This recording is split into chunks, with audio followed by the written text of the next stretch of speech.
أعوذ بالله من الشيطان الرجيم. بسم الله الرحمن الرحيم. تبارك الذي بيده الملك وهو على كل شيء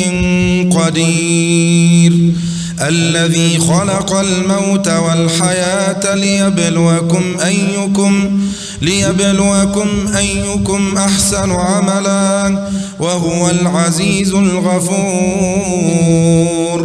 الذي خلق 7 سماوات طباقا ما ترى في خلق الرحمن من تفاوت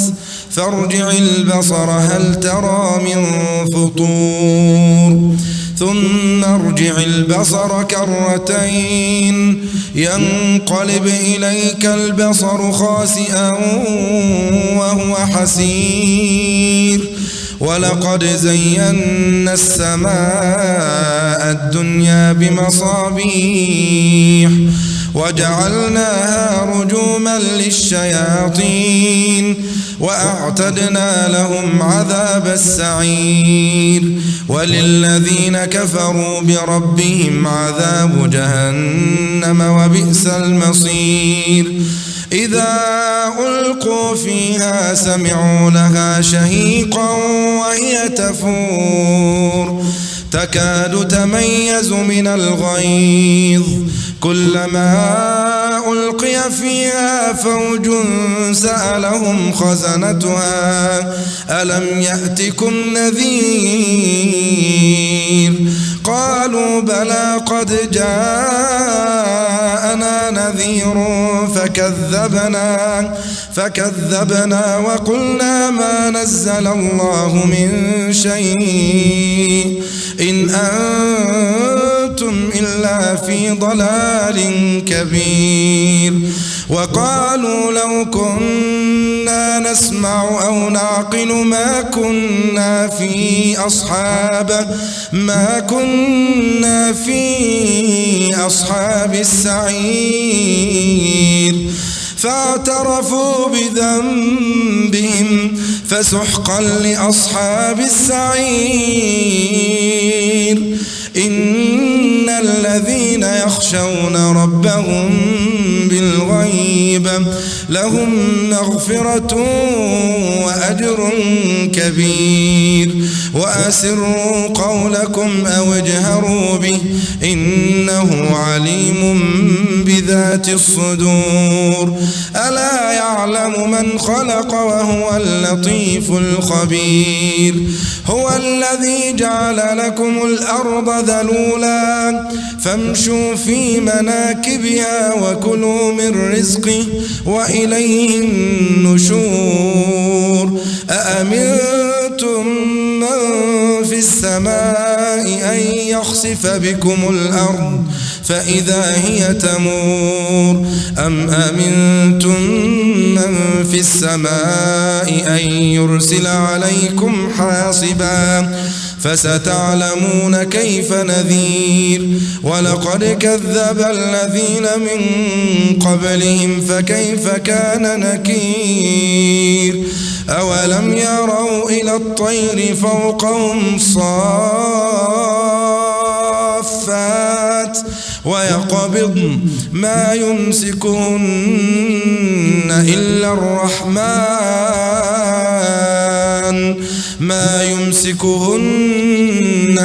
الرحمن إنه بكل شيء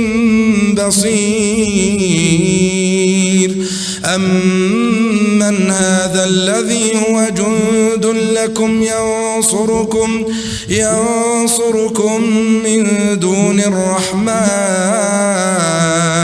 إن الكافرون إلا في غرور. أمن هذا الذي يرزقكم إن أمسك رزقه بل لجوا في عتو ونفور. أفمن يمشي مكبا على وجهه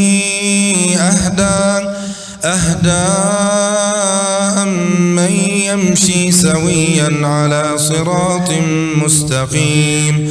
قل هو الذي أنشأكم وجعل لكم السمع والأبصار والأفئدة قليلا ما تشكرون قل هو الذي ذرأكم في الأرض وإليه تحشرون ويقولون متى هذا الوعد إن كنتم صادقين قل إنما العلم عند الله وإنما أنا نذير مبين فلما رأوه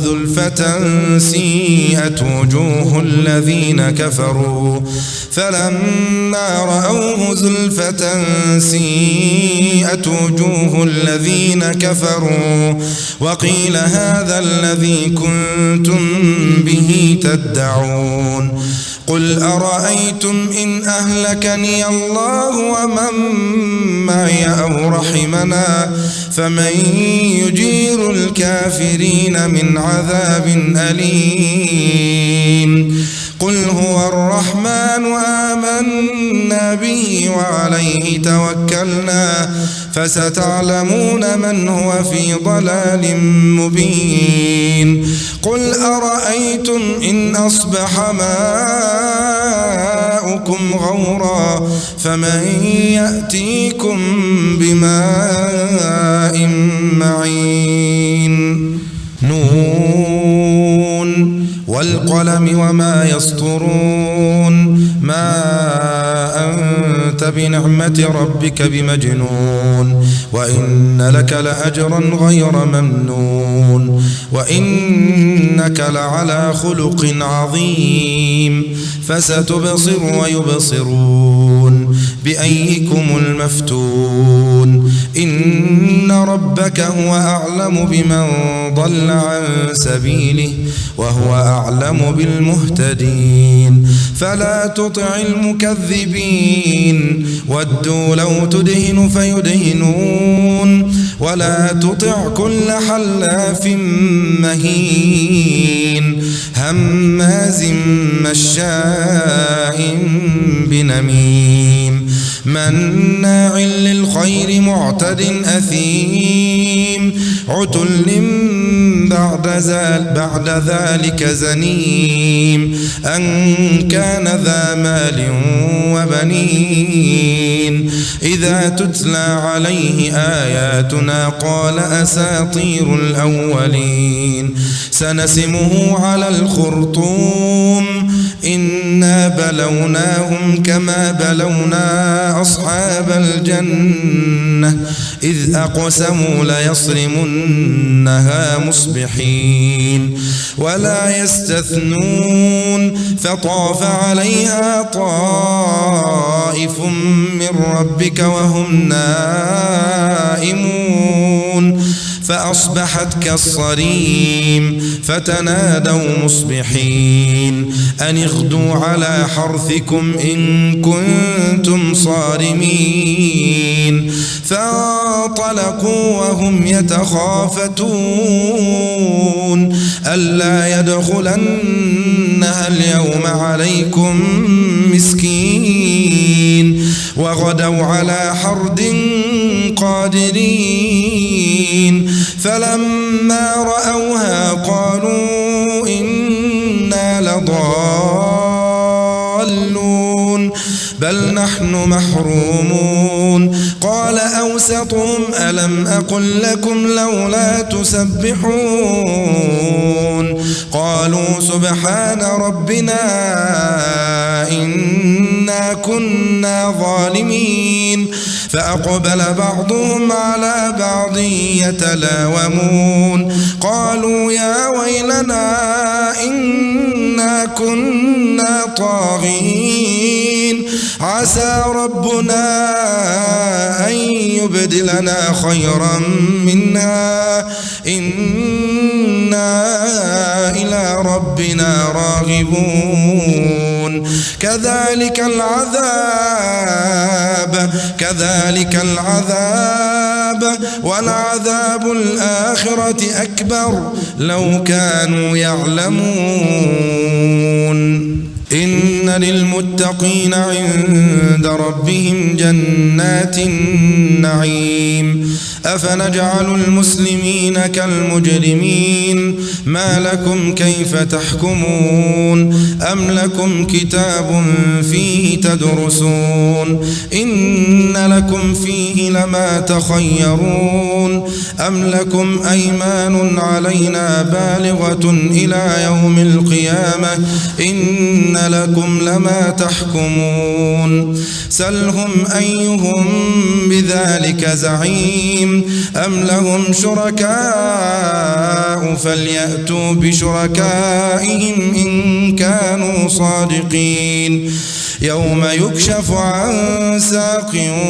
ويدعون إلى السجود فلا يستطيعون خاشعة أبصارهم ترهقهم ذلة وقد كانوا يدعون إلى السجود وهم سالمون فذرني ومن يكذب بهذا الحديث سنستدرجهم من حيث لا يعلمون وأملي لهم إن كيدي متين أم تسألهم أجرا فهم من مغرم مثقلون أم عندهم الغيب فهم يكتبون فاصبر لحكم ربك ولا تكن كصاحب الحوت إذ نادى وهو مكظوم لولا أن تداركه نعمة من ربه لنبذ بالعراء وهو مذموم فاجتباه ربه فجعله من الصالحين وإن يكاد الذين كفروا ليزلقونك بأبصارهم لما سمعوا الذكر ويقولون إنه لمجنون وما هو إلا ذكر للعالمين الحاقة ما الحاقة وما أدراك ما الحاقة كذبت ثمود وعاد بالقارعة فأما ثمود فأهلكوا بالطاغية وأما عاد فأهلكوا بريح صرصر عاتية سخرها عليهم 7 ليال و8 أيام حسوما فترى القوم فيها صرعى كأنهم أعجاز نخل خاوية فهل ترى لهم من باقية وجاء فرعون ومن قبله والمؤتفكات بالخاطئة فعصوا رسول ربهم فأخذهم أخذة رابية إنا لما طغى الماء حملناكم في الجارية لنجعلها لكم تذكرة وتعيها أذن واعية فإذا نفخ في الصور نفخة واحدة وحملت الأرض والجبال فدكتا دكة واحدة فيومئذ وقعت الواقعة وانشقت السماء فهي يومئذ واهية والملك على أرجائها ويحمل عرش ربك فوقهم يومئذ 8 يومئذ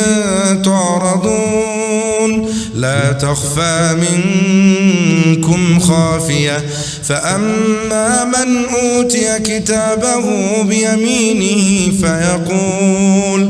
فيقول هاؤم اقرءوا كتابيه إني ظننت ظننت أني ملاق حسابيه فهو في عيشة راضية في جنة عالية قطوفها دانية كلوا واشربوا هنيئا بما أسلفتم في الأيام الخالية وأما من أوتي كتابه بشماله فيقول يا ليتني لم أوت كتابيه ولم أدر ما حسابيه يا ليتها كانت القاضية ما أغنى عني ماليه هلك عني سلطانيه خذوه فغلوه ثم الجحيم صلوه ثم في سلسلة ذرعها 70 ذراعا فاسلكوه إنه كان لا يؤمن بالله العظيم ولا يحض على طعام المسكين فليس له اليوم هاهنا حميم ولا طعام إلا من غسلين لا يأكله إلا الخاطئون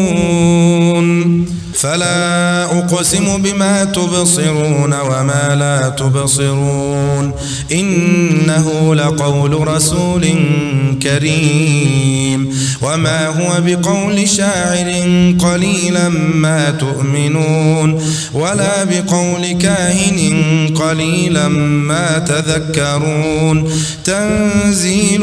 من رب العالمين ولو تقول علينا بعض الأقاويل لأخذنا منه باليمين ثم لقطعنا منه الوتين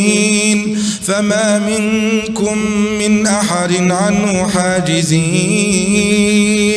وإنه لتذكرة للمتقين وإنا لنعلم أن منكم مكذبين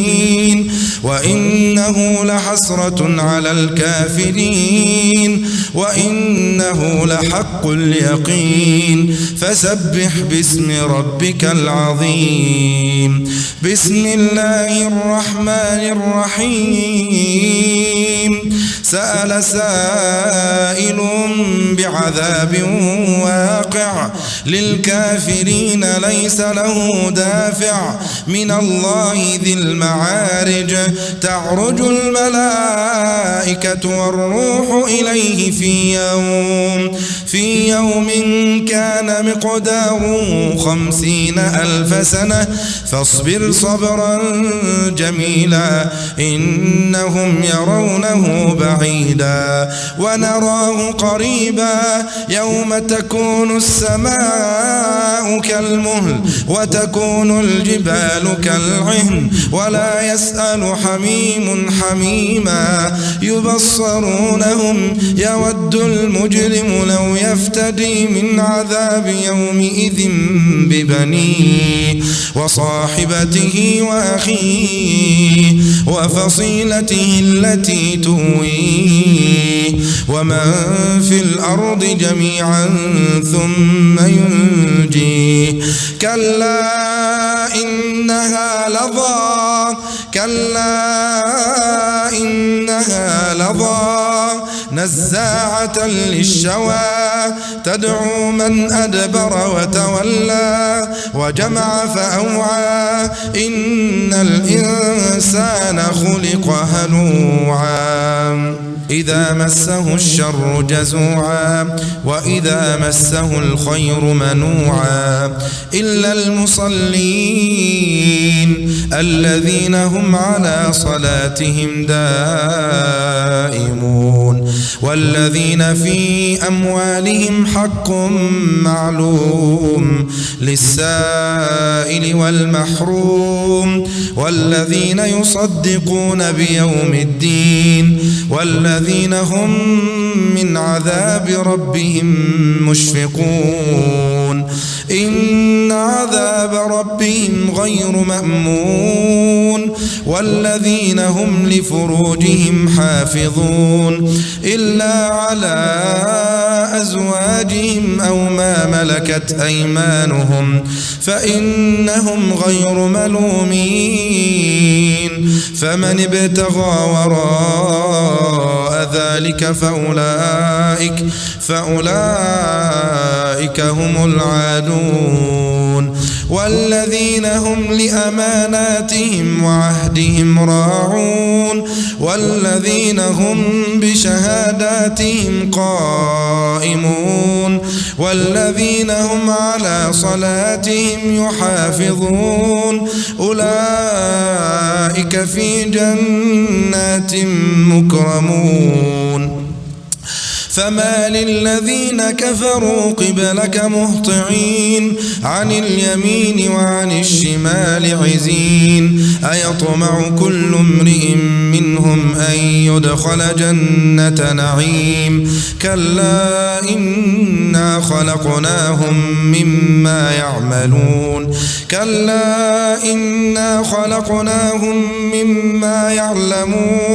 فلا أقسم برب المشارق والمغارب إنا لقادرون على أن نبدل خيرا منهم وما نحن بمسبوقين فذرهم يخوضوا ويلعبوا حتى يلاقوا يومهم الذي يوعدون يوم يخرجون من الأجداث سراعا كأنهم إلى نصب يوفضون خاشعة أبصارهم ترهقهم ذلة ذلك اليوم الذي كانوا يوعدون إنا أرسلنا نوحا إلى قومه أن أنذر قومك من قبل أن يأتيهم عذاب أليم قال يا قوم إني لكم نذير مبين أن اعبدوا الله واتقوه وأطيعون يغفر لكم من ذنوبكم ويؤخركم إلى أجل مسمى إن أجل الله إذا جاء لا يؤخر لو كنتم تعلمون قال رب إني دعوت قومي ليلا ونهارا فلم يزدهم دعائي إلا فرارا وإني كلما دعوتهم لتغفر لهم جعلوا أصابعهم في آذانهم واستغشوا ثيابهم وأصروا واستكبروا استكبارا ثم إني دعوتهم جهارا ثم إني أعلنت لهم وأسررت لهم إسرارا فقلت استغفروا ربكم إنه كان غفارا يرسل السماء عليكم مدرارا ويمددكم بأموال وبنين ويجعل لكم جنات ويجعل لكم أنهارا ما لكم لا ترجون لله وقارا وقد خلقكم أطوارا ألم تروا كيف خلق الله 7 سماوات طباقا وجعل القمر فيهن نورا وجعل الشمس سراجا والله أنبتكم من الأرض نباتا ثم يعيدكم فيها ويخرجكم إخراجا والله جعل لكم الأرض بساطا لتسلكوا منها سبلا فجاجا قال نوح رب إنهم عصوني واتبعوا من لم يزده ماله وولده إلا خسارا ومكروا مكرا كبارا وقالوا لا تذرن آلهتكم ولا تذرن ودا ولا سواعا ولا يغوث ويعوق ونسرا وقد أضلوا كثيرا ولا تزد الظالمين إلا ضلالا مما خطيئاتهم أغرقوا فأدخلوا نارا فلم يجدوا لهم من دون الله أنصارا وقال نوح رب لا تذر على الأرض من الكافرين ديارا إنك إن تذرهم يضلوا عبادك ولا يلدوا إلا فاجرا كفارا رب اغفر لي ولوالدي ولمن دخل بيتي مؤمنا وللمؤمنين والمؤمنات ولا تزد الظالمين إلا تبارا قل أوحي إلي أنه استمع نفر من الجن فقالوا إنا سمعنا قرآنا عجبا يهدي إلى الرشد فآمنا به ولن نشرك بربنا أحدا وأنه تعالى جد ربنا ما اتخذ صاحبة ولا ولدا وأنه كان يقول سفيهنا على الله شططا وأنا ظننا أن لن تقول الإنس والجن على الله كذبا وأنه كان رجال من الإنس يعوذون برجال من الجن فزادوهم رهقا وأنهم ظنوا كما ظننتم أن لن يبعث الله أحدا وأنا لمسنا السماء فوجدناها ملئت حرسا شديدا وشهبا وأنا كنا نقعد منها مقاعد للسمع فمن يستمع الآن يجد له شهابا رصدا وأنا لا ندري أشر أريد بمن في الأرض أم أراد بهم ربهم رشدا وأنا منا الصالحون ومنا دون ذلك كنا طرائق قددا وأنا ظننا أن لن نعجز الله في الأرض ولن نعجزه هربا وأنا لما سمعنا الهدى آمنا به فمن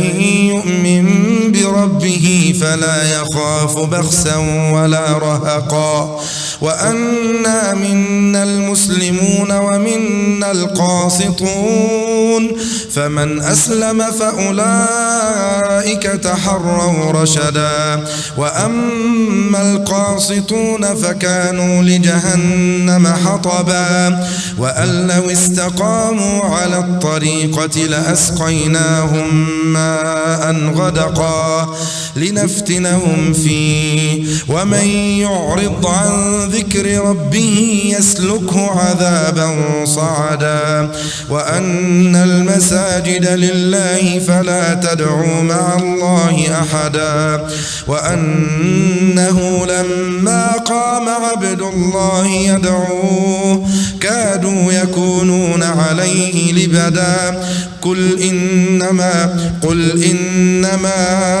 أدعو ربي ولا أشرك به أحدا قل إني لا أملك لكم ضرا ولا رشدا قل إني لن يجيرني من الله أحدا ولن أجد من دونه ملتحدا إلا بلاغا من الله ورسالاته ومن يعص الله ورسوله فإن له نار جهنم خالدين فيها أبدا حتى إذا رأوا ما يوعدون فسيعلمون من أضعف ناصرا وأقل عددا قل إن أدري أقريب ما توعدون أم يجعل له ربي أمدا عالم الغيب فلا يظهر على غيبه أحدا إلا من ارتضى من رسول فإنه يسلك من بين يديه ومن خلفه رصدا ليعلم أن قد أبلغوا رسالات ربهم وأحاط بما لديهم وأحصى كل شيء عددا يا أيها المزمل قم الليل إلا قليلا نصفه أو انقص منه قليلا أو زد عليه ورتل القرآن ترتيلا إنا سنلقي عليك قولا ثقيلا إن ناشئة الليل هي أشد وطئا وأقوم قيلا إن لك في النهار سبحا طويلا واذكر اسم ربك وتبتل إليه تبتيلا رب المشرق والمغرب لا إله إلا هو فاتخذه وكيلا واصبر على ما يقولون واهجرهم هجرا جميلا وذرني والمكذبين أولي النعمة ومهلهم قليلا إن لدينا أنكالا وجحيما وطعاما ذا غصة وعذابا أليما يوم ترجف الأرض والجبال وكانت الجبال كثيبا مهيلا إنا أرسلنا إليكم رسولا شاهدا عليكم كما أرسلنا إلى فرعون رسولا فعصى فرعون الرسول فأخذناه أخذا وبيلا فكيف تتقون إن كفرتم يوما يجعل الولدان شيبا السماء منفطر به كان وعده مفعولا إن هذه تذكرة فمن شاء اتخذ إلى ربه سبيلا إن ربك يعلم أنك تقوم أدنى من ثلثي الليل ونصفه وثلثه وطائفة من الذين معك والله يقدر الليل والنهار علم أن لن تحصوه فتاب عليكم فاقرؤوا ما تيسر من القرآن علم أن سيكون منكم مرضى وآخرون يضربون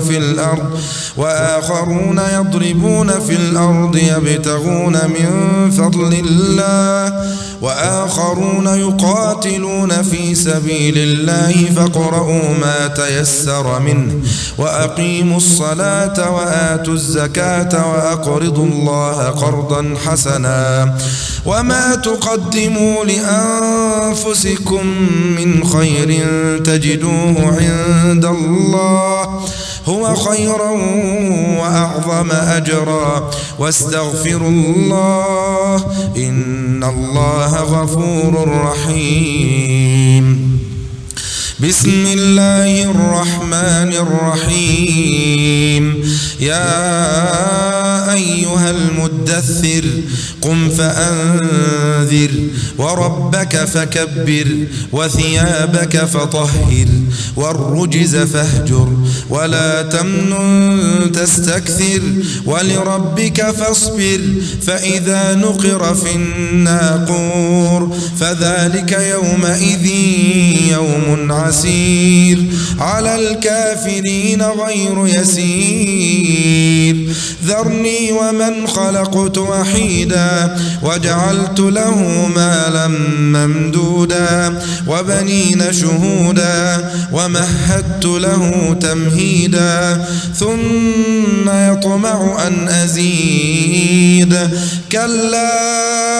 إنه كان لآياتنا عنيدا سأرهقه صعودا إنه فكر وقدر فقتل كيف قدر ثم قتل كيف قدر ثم نظر ثم عبس وبسر ثم أدبر واستكبر فقال إن هذا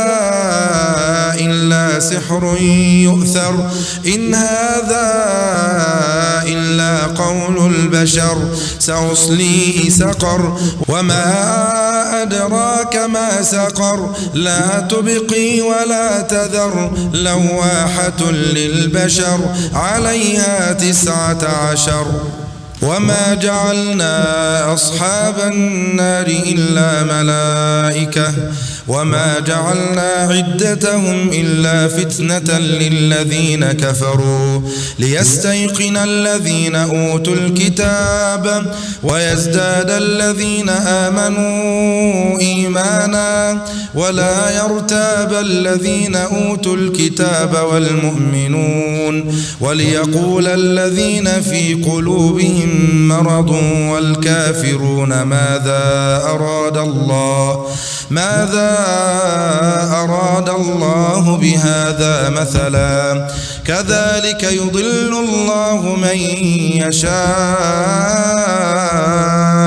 ويهدي من يشاء وما يعلم جنود ربك إلا هو وما هي إلا ذكرى للبشر كلا والقمر والليل إذ أدبر والصبح إذا أسفر إنها لإحدى الكبر نذيرا للبشر لمن شاء منكم أن يتقدم أو يتأخر كل نفس بما كسبت رهينة إلا أصحاب اليمين في جنات يتساءلون عن المجرمين ما سلككم في سقر قالوا لم نك من المصلين ولم نك نطعم المسكين وكنا نخوض مع الخائضين وكنا نكذب بيوم الدين حتى أتانا اليقين فما تنفعهم شفاعة الشافعين فما لهم عن التذكرة معرضين كأنهم حمر مستنفرة فرت من قسورة بل يريد كل امرئ منهم أن يؤتى صحفا منشرة كلا بل لا يخافون الآخرة كلا إنه تذكرة فمن شاء ذكره وما يذكرون إلا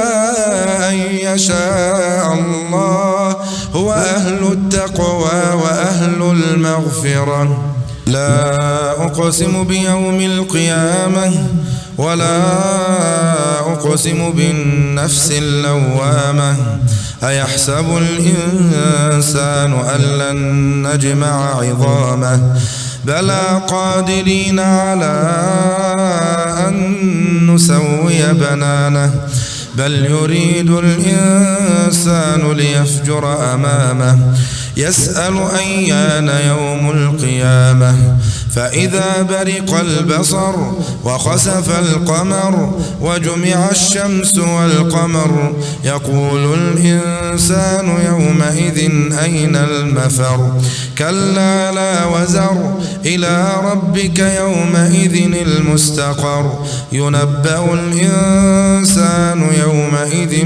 بما قدم وأخر بل الإنسان على نفسه بصيرة ولو ألقى معاذيره لا تحرك به لسانك لتعجل به إن علينا جمعه وقرآنه فإذا قرأناه فاتبع قرآنه ثم إن علينا بيانه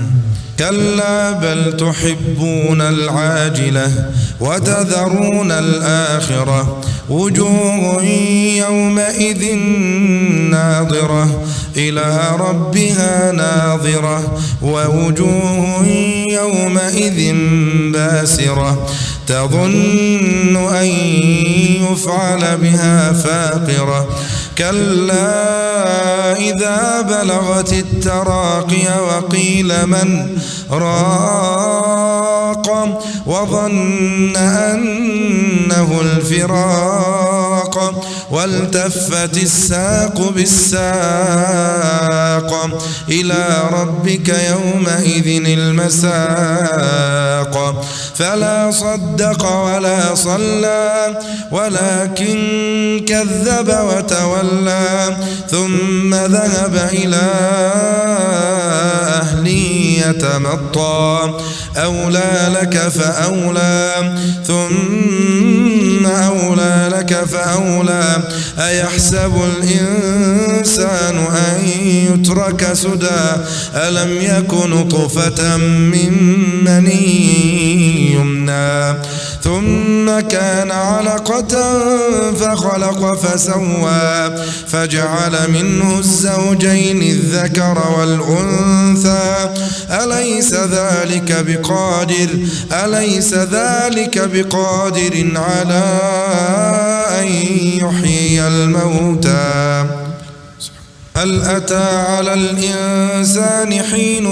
من الدهر لم يكن شيئا مذكورا إنا خلقنا الإنسان من نطفة أمشاج نبتليه فجعلناه سميعا بصيرا إنا هديناه السبيل إما شاكرا وإما كفورا إنا أعتدنا للكافرين سلاسل وأغلالا وسعيرا إن الأبرار يشربون من كأس كان مزاجها كافورا عينا يشرب بها عباد الله يفجرونها تفجيرا يوفون بالنذر ويخافون يوما كان شره مستطيرا ويطعمون الطعام على حبه مسكينا ويتيما وأسيرا إنما نطعمكم لوجه الله لا نريد منكم جزاء ولا شكورا إنا نخاف من ربنا يوما عبوسا قمطريرا فوقاهم الله شر ذلك اليوم ولقاهم نضرة وسرورا وجزاهم بما صبروا جنة وحريرا متكئين فيها على الأرائك لا يرون فيها شمسا ولا زمهريرا ودانية عليهم ظلالها وذللت قطوفها تذليلا ويطاف عليهم بآنية من فضة وأكواب كانت قوارير من فضة قدروها تقديرا ويسقون فيها كأسا كان مزاجها زنجبيلا عينا فيها تسمى سلسبيلا ويطوف عليهم ولدان مخلدون إذا رأيتهم حسبتهم لؤلؤا منثورا وإذا رأيت ثم رأيت نعيما وملكا كبيرا عاليهم ثياب سندس خضر واستبرق وحلوا أساور من فضة وسقاهم ربهم شرابا طهورا إن هذا كان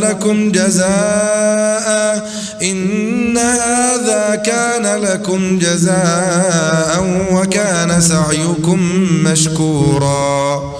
إنا نحن نزلنا عليك القرآن تنزيلا فاصبر لحكم ربك ولا تطع منهم آثما أو كفورا واذكر اسم ربك بكرة وأصيلا ومن الليل فاسجد له وسبحه ليلا طويلا إن هؤلاء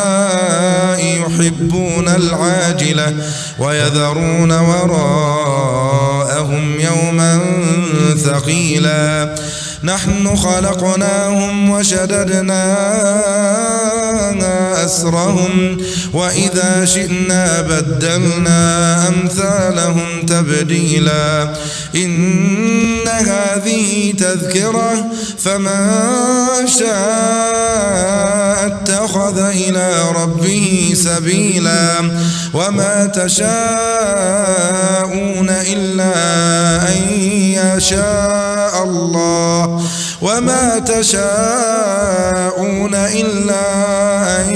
يشاء الله إن الله كان عليما حكيما يدخل من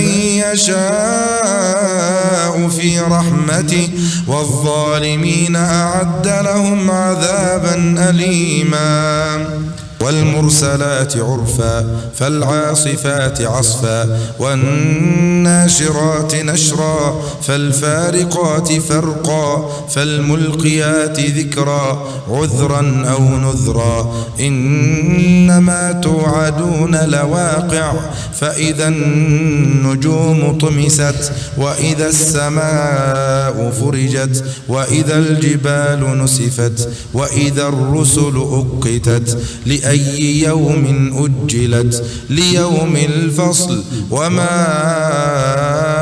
أدراك ما يوم الفصل ويل يومئذ للمكذبين ألم نهلك الأولين ثم نتبعهم الآخرين كذلك نفعل بالمجرمين ويل يومئذ للمكذبين ألم نخلقكم من ماء مهين فجعلناه في قرار مكين إلى قدر معلوم فقدرنا فنعم القادرون ويل يومئذ للمكذبين